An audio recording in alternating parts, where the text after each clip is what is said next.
క్వశ్చన్లు అడిగారు. కొన్ని కనెక్టివిటీ లేని కూడా అడగటం జరిగింది.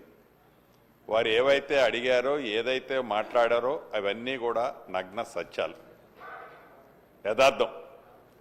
ఏదైతే నిన్న ధరణికి సంబంధించిన అంశం దాంట్లో 2020 ROR చట్టాన్ని ప్రక్షాళన చేసి ధరణిని ప్రక్షాళన చేసే బిల్లుని అసెంబ్లీలో తమ సమక్షంలో ప్రవేశపెట్టి దాని మీద సుమారుగా 1 గంట 20 నిమిషాలు సుదీర్ఘంగా నేను మాట్లాడటం జరిగింది. ఈరోజు గౌరవ సభ్యులు శంకరన్న మాట్లాడిన దాంట్లో దానికి సంబంధించిన కొన్ని అంశాలు మాట్లాడారు. తప్పకుండా టైం ఎక్కువ తీసుకోకుండా, ఎందుకంటే ఇది రెండో క్వశ్చనే, ఇంకా చాలామంది సభ్యులు ఎయిడ్ చేస్తున్నారు కాబట్టి దీన్ని ప్రొలాంగ్ చేసే ఉద్దేశం లేదు. కాబట్టి శంకరన్న అడిగిన వాటిలో చాలా అడిగిని చాలా రీజనబుల్గా చేయాల్సినవి ఉన్నది ప్రభుత్వ పక్షాన. ఏదైతే గత ప్రభుత్వం అని అనక తప్పటం లేదు కాబట్టి గత ప్రభుత్వం అని అంటున్నాను. ఈ చట్టము ఏదైతే బిల్లు పెట్టిన తర్వాత ఈ బిల్లు అప్రూవ్ అయిన తర్వాత తప్పకుండా నేను చెప్పేదాంపటే చెప్పాను.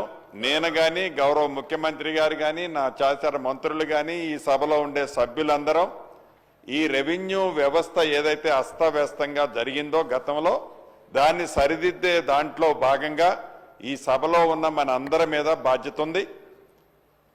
ఈ బిల్లు చట్టం రూపంలో మారిన తర్వాత మన నియోజకవర్గాల్లో తప్పకుండా మనం ప్రయాణం చేద్దాం, ప్రజలతో మమేకమవుదాం.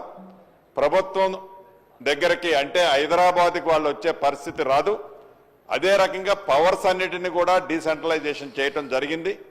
ఓఆర్సీకి సంబంధించింది 2 అంశాలు శంకరన్న కానీ కమలాకరన్న కానీ అడిగారు. దానికి సంబంధించింది కూడా స్పెసిఫిక్గా ఒక్కసారి పరిశీలిస్తాను. అయితే కమలాకరన్న అడిగిన దాంట్లో జెన్యూన్ ఉన్న కేసులు కొన్ని ఉన్నమాట వాస్తవం. అదే రకంగా నేను మంత్రి అయిన తర్వాత నా దృష్టికి వచ్చినాయి ఎప్పుడో ఓల్డ్ డేట్తో బోగస్ ఓఆర్సీలతో కొంతమంది కొన్ని ప్రాంతాల్లో నేను ఇప్పుడు అఫీషియల్గా అనౌన్స్ చేయలేను, కానీ సందర్భం వచ్చినప్పుడు తప్పకుండా ఇదే సభలో మీ ముందు పెడతాను. ఆ కారణం చేత కొన్ని ప్రొహిబిటెడ్ లిస్టులో ఉంటే ఉండొచ్చు. స్పెసిఫిక్ కేసు ఏదైనా జెన్యూన్ ఉన్నది ఉంటే నా దృష్టికి వస్తే ఏ భేషజాలకు పోకుండా అది ఏ రాజకీయ పార్టీ అయినా ఒక రెవెన్యూ మంత్రిగా అధికారులను ఆదేశించి వాటన్నిటినీ క్లియర్ చేయడం జరుగుద్ది. ఇక శంకరన్న చెప్పినట్లు సుమారు ఈ ప్రభుత్వం నిన్న చెప్పాను, మళ్ళీ అదే తిప్పి టైం ఎక్కువ కిల్ చేయటం ఇష్టం లేదు కాబట్టి మళ్ళీ కపుల్ ఆఫ్ అవర్స్ తర్వాత దాని మీద డిబేట్ ఉంది. దాంట్లో మళ్ళీ మీరు చెప్పే అన్నిటి వాటికి కూడా తప్పకుండా ఆన్సర్ చేస్తాను. ఇప్పటికే ఇది రెండో క్వశ్చన్, 1 గంటన్నర టైం అయింది. గౌరవ సభ్యులు అర్థం చేసుకోవాలని కోరుకుంటూ సెలవు తీసుకుంటున్నాను. క్వశ్చన్ నంబర్ 546 గిరిజన మరియు అటవీ శాఖ అధికారుల మధ్య భూ వివాదాలు. గౌరవ రెవెన్యూ శాఖ మంత్రి వారు.